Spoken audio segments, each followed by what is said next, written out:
होली पर्व हिन्दू धर्मावलम्बीहरूले मनाउने गर्दछन्। यो पर्व विशेषतः भारत र नेपालमा मनाइने गरिन्छ। यो पर्वमा विभिन्न रंगहरू एकअर्कालाई लगाउने र खुशियाली साटासाट गरेर रमाइलो गरी मनाइन्छ। यसलाई रंगहरूको पर्व पनि भनिन्छ। एक आपसमा भएका शत्रुता भुलेर खुशियाली मनाउँदै रंगहरू छ्याप गरेर होली मनाउने प्रचलन छ। होली किन मनाइन्छ त? यो पर्व मनाउनुको मुख्य कारणमा दानवतामाथि मानवताको विजय भएको खुशियालीमा हो। त्रेता युगमा एकजना राक्षसी प्रवृत्तिका व्यक्ति थिए। उनको नाम हिरण्यकश्यपु थियो। उनले ब्रह्मा भगवानको कठोर तपस्या गरेका थिए। तपस्याबाट भगवान अति नै खुशी भएर वरदान माग्न भने। उनले यस्तो वरदान मागे कि उनलाई कसैले पनि मार्न नसकुन्। उनको मृत्यु बिहान राति बाहिर भित्र जनावर मानिसले वा देवताको हातबाट नहोस्।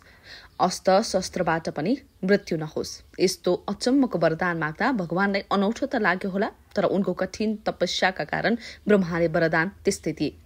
जब वरदान पाए त्यसपछि हिरण्यकश्यपुले आफूलाई नै भगवान मान्न थाले। अरूमाथि अन्याय अत्याचार गर्ने क्रम जारी राखे।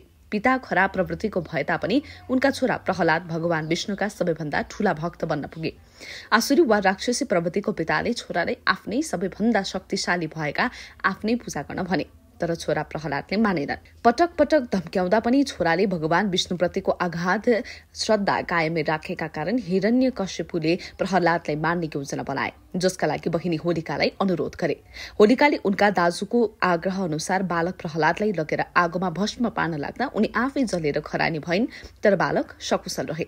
होलिका दहन भएको मान्यता अनुसार फागु पूर्णिमाका रूपमा होली पर्व मनाइन्छ। हिरण्यकश्यपुको अत्याचार बढ्न थालेपछि स्वयं विष्णु भगवानले नरसिंह अवतार लिएर उनलाई मार्नु परेको थियो। यो अवतार भनेको आधा मानिस र आधा सिंहको हो। हाम्रो पर्वहरूले हामीलाई केही न केही सकारात्मक सन्देश दिएका हुन्छन्। यो पर्वले पनि घमण्ड र नकारात्मक स्वभावलाई होइन, नम्रता र असल कर्म गर्न सिकाएको छ। अर्को प्रसंगमा द्वापर युगमा भगवान श्रीकृष्णलाई मार्न गएकी कंसकी सेना पुतना नामकी राक्षसनी दूधमा विष मिसाएर चुसाउन गएकी, तर उल्टे कृष्णले ती राक्षसनीलाई मारिदिएको किम्वदन्ती छ र त्यसको दिनको सम्झनामा सबलाई वज्रवासीहरूले यसै दिन जलाएर आपसमा रंग र अभिर दलेर खुशियाली मनाएको पाइन्छ। त्यसैको सम्झनामा चिरदाह गरी होली खेल्ने परम्परा थालनी भएको र निरन्तर चलिरहेको मानिन्छ। हामीले यो संसारमा जन्म लिइसकेपछि गलत होइन, सत्कर्म लिनुपर्छ। होली पर्वले सबैमा उमङ्ग र खुशियाली ल्याउन सकोस्।